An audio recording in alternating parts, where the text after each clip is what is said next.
हम क्यों भूल जाते हैं? हम क्यों भूल जाते हैं कि हम उस देश के नागरिक हैं जिसके हाथों में तिरंगा और मुंह में गंगा हो।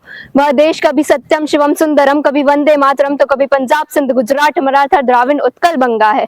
हम क्यों भूल जाते हैं हम उस देश के नागरिक हैं जो हर ठुकराए हुए की चरण स्थली बन जाता है और 7 समुंदर पार भी अंग्रेजियों को अपने ब्रदर्स एंड सिस्टर्स कह के बुलाता है। हम क्यों भूल जाते हैं? तैयार हो? तैयार हो? अरे तैयार हो सच का सामना करने के लिए? क्या तुम सोच सकते हो कि एक पल में सब कुछ बदल जाए? एक बस यात्रा जो कभी मंजिल तक पहुंची ही नहीं। क्या तुमने कभी सोचा है अपने माँ बाप को बाय कहकर निकलते हुए, और वो शायद कहीं आखिरी बार तो नहीं? क्या तुम्हारे घर में कोई ऐसा है जो वर्दी पहनकर जाता है? क्या तुमने उसके वापस लौटने की गारंटी मांगी? आओ देखो वो जो 22 अप्रैल 2025 को हुआ था, बैसरन घाटी में, जहां सपने देखने वाले ताबूतों में बदल गए। अब जो तुम देखोगे वो एक कहानी नहीं, वही तुम्हारा सवाल बन जाएगा, हम भूल क्यों जाते हैं। आज फिर कई लाशें मिली है धर्म के नाम पर। कौन सा वो धर्म जो सिखाए लेना जान, या फिर कौन सा भगवान जिसकी नफरत को पहचान। लेकिन पढ़ी नहीं गीता, नहीं पढ़ी है कुरान। धर्म सब माने पर निभाता नहीं है कोई। पॉलिटिक्स की हकीकत भी दिखाता नहीं है कोई। वरना बंदूक के चलाना भी सिखाता नहीं है कोई। न डर मुझे अल्लाह से, न डर मुझे राम से, न खौफ मुझे गीता से, न खौफ मुझे कुरान से। उठा लिए हथियार और चला दिए बेजुबानों पर। न चाहिए मुझे भगवान, न चाहिए मुझे हरम। मुझे चाहिए वो इंसान जिसमें इंसानियत हो जरा। मुझे चाहिए वो इंसान जिसमें इंसानियत हो जरा।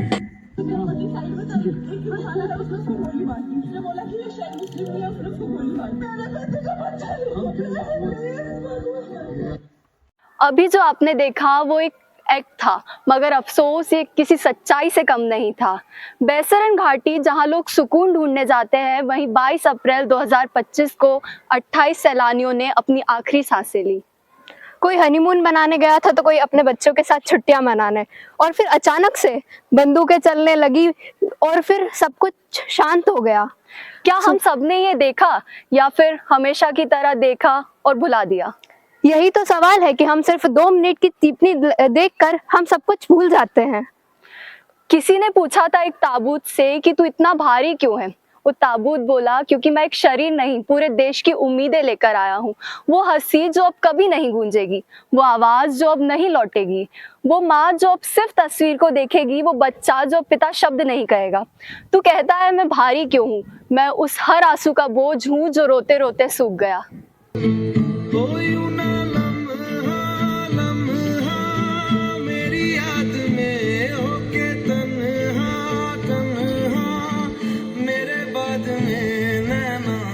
अश्क न हो माना कल से होंगे हम दूर नैना। अश्क न हो नैना, अश्क न हो।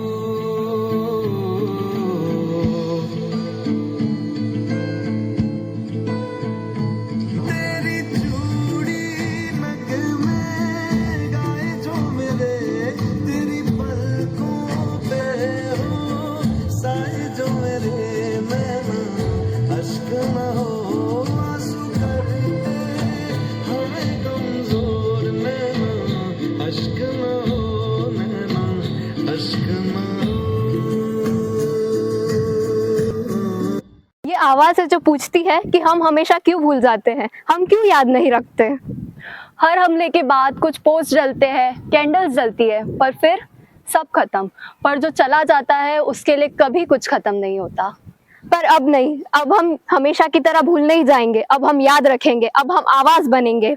अगर हम ऐसे ही भूलते रहेंगे तो शायद अगली बार किसी और का नंबर होगा, और हो सकता है वो कोई हम होगा। आखिर ये आतंकवाद कब बंद होगा? आज सवाल सिर्फ यही है कि हम भूल क्यों जाते हैं। अब और नहीं, अब हमें लड़ना होगा, देश की आवाज बनना होगा। अब हम भूल नहीं सकते, क्योंकि हमें लड़ना होगा। जय हिंद। मैं हतप्रभ हूँ। भारत में हुए आतंकवादी हमले ने पैरों के नीचे से जमीन और सर के ऊपर से आसमान हटा दिया है। पहलगांव में हुए आतंकवाद से हम सब हतप्रभ हैं। पूरा विश्व शोक में डूबा हुआ है। धर्म के नाम पर आतंकवाद ने लोगों के मन में नफरत के बीज इस कदर बो दिए हैं कि पहलगांव में इंसानियत आज जार जार रो रही है। क्या कहूं, पहलगाम की वादियां चित्कार कर उठी, श्रद्धा की डोली पर तलवार उठी, कायरता ने पीठ पीछे वार किया, भारत की आत्मा को ललकार दिया। पर सुन ले ओ दुष्ट अधर्मी गद्दार, हर बूंद है यहाँ शिव का अवतार। जो चले थे कांवड़ लेकर शांति पथ, अब बनेंगे वो अग्निपुत्र रघुपत। न सोच तू कि डरकर झुक जाएगा हिंद, न सोच तू कि डरकर झुक जाएगा हिंद। हर रक्त कण से उठेगा रौद्र प्रचंड, शिव का त्रिशूल अब मौन न रहेगा। तेरी गिनती की सांसें कहर सहेंगी। यह देश सहिष्णु है पर कमजोर नहीं, यह देश सहिष्णु है पर कमजोर नहीं। अतिथि के सम्मान में चूकता छोर नहीं, पर जो भस्म करे भोले की शरण, उसके लिए ही जलता है रण। शहीदों की राख से अब दीप जलेंगे, हर रणभूमि में सैनिक पलेंगे। किसी को भी दुनिया में यह नहीं समझना चाहिए कि हमारी असंलग्नता और गुटनिरपेक्षता की नीति है तो हम हर अन्याय को सहेंगे। किसी भी अन्याय का मुंह तोड़ जवाब देना हर भारतवासी को आता है। देखा है हमने कि इस मसले पर पूरा विपक्ष, पूरा देश एक हो गया है। तब यहाँ पर न जाति का न धर्म का कोई भेद है। इस एक्ट के द्वारा हमें यह समझना है कि यह मात्र एक घटना नहीं है जिसे हमने आज याद रखा और कल भूल गए। ये भारत की आत्मा पर नासूर है, इसे भूलना नहीं है।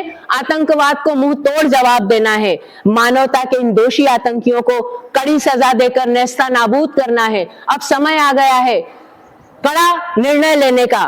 टीम केवीएस सरकार से अपील करती है कि इन आतंकियों को ऐसी सजा दे कि हर आतंकी की रूह कांप उठे। दोबारा इस तरह से निर्दोष लोगों का लहू ना बहे, मानवता फिर शर्मसार ना हो।